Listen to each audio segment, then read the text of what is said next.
See here, parameters related to train mechanism. So what are the parameter which is responsible for train mechanism? That will be discussed here.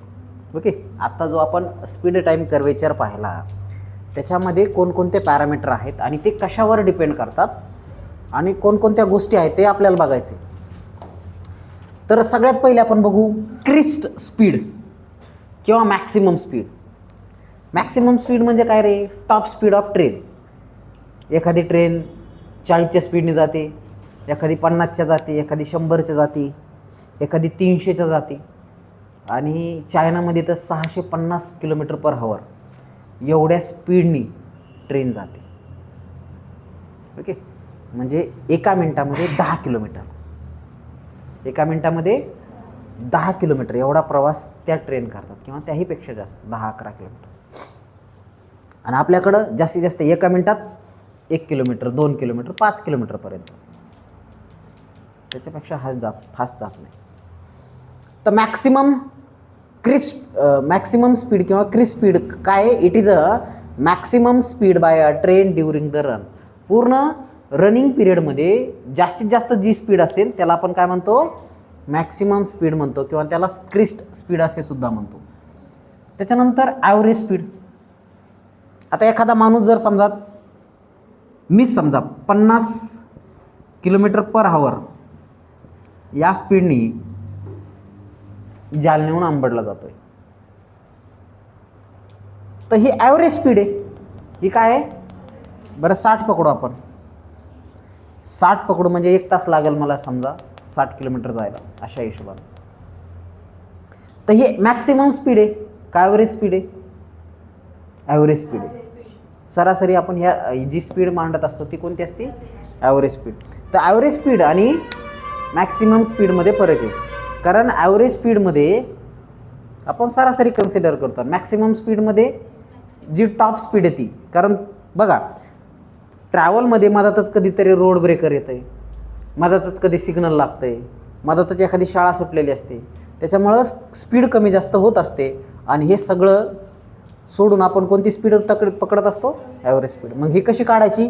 It is a mean speed maintain by train during run. तर ही कशी काढायची? Distance between stop divided by actual time of run. Distance between stop divided by actual time of run. समजा 30 किलोमीटरचं अंतर मला पार पाडायचे आणि मला लागतं किती? 30 मिनिटाचा वेळ लागतो, म्हणजे हाफ आवर लागतो. तर किती येईल हे? 60 किलोमीटर पर हवर. 60 किलोमीटर पर हवर येते लक्षात? जालना अंबड थोडक्यात. ओके, 30 किलोमीटरचं अंतर अर्ध्या तासात पार होतं आहे, याचा अर्थ 60ची स्पीड आहे. ही ॲव्हरेज स्पीड आहे. मग कधी कधी स्पीड 80 होते आणि कधी कधी 40-45 होते, कधी कधी थांबलेले असते कारण सिग्नल लागलेलं असतं. ओके, अंबड चौफुलीला थांबावंच लागते, पर्यायच नाही. तर ॲव्हरेज स्पीड समजली तुम्हाला? ॲव्हरेज स्पीड आणि शेड्यूल स्पीड. तर ॲव्हरेज स्पीड म्हणजे काय? डिस्टन्स बिटवीन स्टेशन म्हणजे first end to last end divided by total time. कळालं? आता शेड्यूल स्पीड काय आहे? So it is a ratio of distance between stop और station and total time taken including stop time to cover the distance. तर याच्यामध्ये काय आहे? Distance between station and actual time of run plus stop time. म्हणजे एखादी train 5 मिनटं थांबत असेल एखाद्या स्टेशनवर, ते 5 मिनटंसुद्धा इन्क्लूड करायचे, म्हणून हे शेड्यूल्स टाईम आहे. अलग लक्षात? मला 4 स्टेशन आहे आणि प्रत्येक ठिकाणी ट्रेन 5-5 मिनटं थांबली, 20 मिनटं वाढले ना. मग ॲक्च्युअल टाईम ऑफ रन आणि हे याचा इन्क्लूड करावं लागेल. मग शेड्यूल स्पीड आणि ॲक्च्युअल स्पीडमध्ये फरक येतो, लक्षात घ्या. कारण ट्रेन ही प्रत्येक स्टॉपला थांबत असते थोडं. तर मग स्टॉप टाईमसुद्धा कन्सिडर करावा लागतो, त्याला म्हणतात शेड्यूल स्पीड.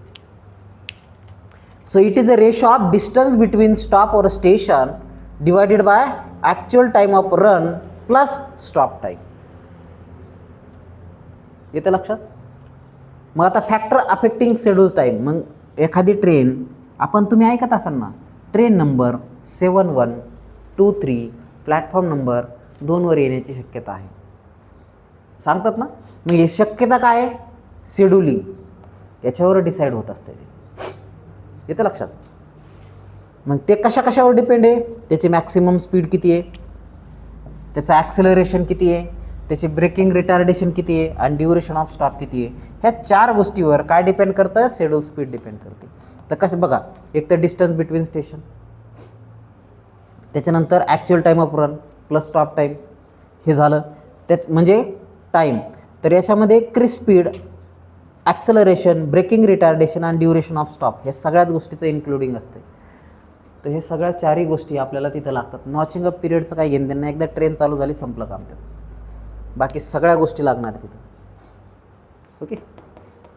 तर फॅक्टर अफेक्टिंग शेड्यूल स्पीड असा पण प्रश्न विचारतील. Define average speed, schedule speed and factor affecting schedule speed. 4 मार्काला फायनल एक्झामला 4 मार्काला. अतिशय महत्त्वाच्या प्रश्नापैकी एक प्रश्न आहे हा. सो राईट डाऊन दिस.